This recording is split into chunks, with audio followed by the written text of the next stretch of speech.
Bonsoir à tous, Aurélien du Jardin du Lâcher-Prise. Une courte vidéo, enfin tout au moins j'espère une courte vidéo. Alors pour deux choses. Une, la première, c'est pour vous expliquer pourquoi moi, je parle de moi, vous savez bien, toutes mes vidéos, je parle de moi, ça va pas changer aujourd'hui, je parle aussi de moi. Et je parle de moi par rapport à ma santé personnelle et par rapport à, à ce que j'ai vécu, ce que j'ai eu l'occasion de vivre 4 fois de suite, en ayant toujours été bien pris en charge par les hôpitaux ou cliniques d'ailleurs, quand j'ai fait des attaques pulmonaires. Double phlébique, double embolie pulmonaire, normalement on s'en sort pas bien à chaque fois. J'ai été hospitalisé donc 4 fois, plus une fois pour le H1N1, comme je l'ai expliqué dans une des vidéos précédentes. Aujourd'hui, je vois, enfin je me rends compte que moi, personnellement, j'ai absolument intérêt. Comme je vous l'ai dit en 2019, je mélange un petit peu tout, mais vous allez voir, c'est tout à fait lié.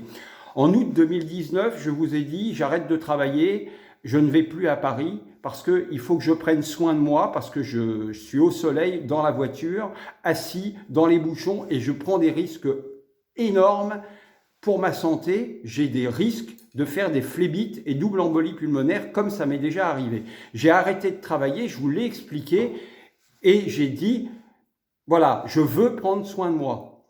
Le 21 octobre, j'ai continué à prendre soin de moi. Je ferai une vidéo là-dessus plus tard, le 21, donc dans 2 jours. Pour l'instant, à la limite, je m'en fous de ne pas faire cette vidéo dans 2 jours. Ce que je veux vous expliquer, c'est qu'aujourd'hui, je veux vraiment prendre soin de moi parce que si, pour X raisons, je devais tomber malade, avoir une crise liée un truc pulmonaire, d'accord, qui n'a rien à voir même avec le coronavirus. Je parle même pas de ça. Je parle d'avoir un accident pulmonaire. Aujourd'hui, moi j'ai 7 ans, mais j'ai surtout 57 ans. J'ai 57 ans et je suis pas certain qu'à 57 ans, eh bien, on ait envie de me sauver.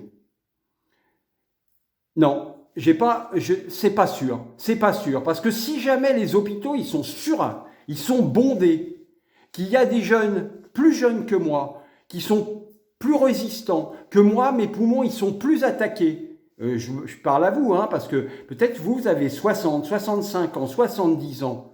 Peut-être que vous me regardez. Peut-être qu'il peut vous arriver, peut-être pas le corona, mais peut-être quelque chose, un accident. Un accident qui fait que vous ne puissiez plus respirer et que vous soyez obligé d'aller aux urgences et qu'il n'y a pas de lit, il n'y a plus de lit. Pourquoi il n'y a plus de lit? Eh bien parce qu'on n'a pas respecté ce qui nous est demandé aujourd'hui, c'est-à-dire qui nous est demandé, c'est de rester chez nous pour ne pas engorger les hôpitaux.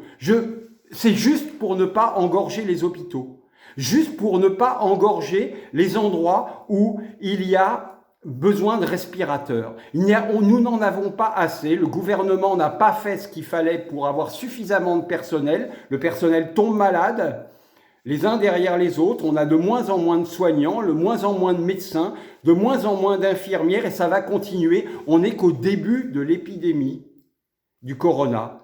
Et il y a, parallèlement à ça, tous les gens qui ont des insuffisances respiratoires qui ne pourront pas être soignés parce que nous ne respectons pas ces consignes de base, juste celles-là. C'est un choix de notre gouvernement. C'est peut-être pas le bon choix, mais c'est pas le moment d'en décider, de savoir si c'est le bon ou si c'est pas le bon.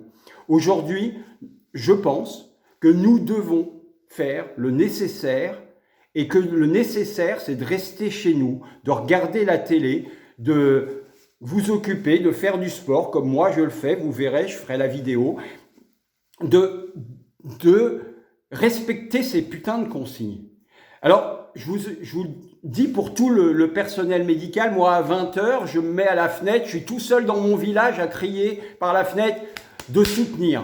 Peu importe, on m'a dit sur Internet, c'est ridicule de faire ça. C'est peut-être ridicule. C'était aussi ridicule il y a 6 ans de m'installer sur un terrain et de devenir autonome. C'était ridicule. Tout est ridicule. Faire son électricité, c'est ridicule. Avoir ses réserves d'eau, c'est ridicule. Être autonome en alimentation, c'est ridicule. Et tout est ridicule. Tout. Mettre de l'alimentation à la place des fleurs dans les bacs, dans les villages, c'est ridicule. Tout a toujours été ridicule. Moi, je vous dis aujourd'hui, ce qui est ridicule, c'est de ne pas respecter ces putains de consignes. L'heure, ensuite, si on veut revenir à ça, par rapport à M. Macron, par rapport à M. Castaner, par rapport à ce gouvernement qui n'a pas fait ce qu'il avait à faire, qui n'a pas fait ce qu'il devait faire, qui a réagi à une oligarchie qui leur donne des ordres, d'accord, et ils font ce qu'on leur demande de faire. Les comptes seront après. Pour le moment, nous avons juste à sauver les citoyens. Et pour sauver les citoyens, nous n'avons qu'une seule chose à faire, rester chez nous. Alors restez chez vous, s'il vous plaît.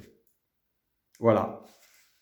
Je nous aime. Je nous aime. Je ne cesserai de le répéter. Je nous aime.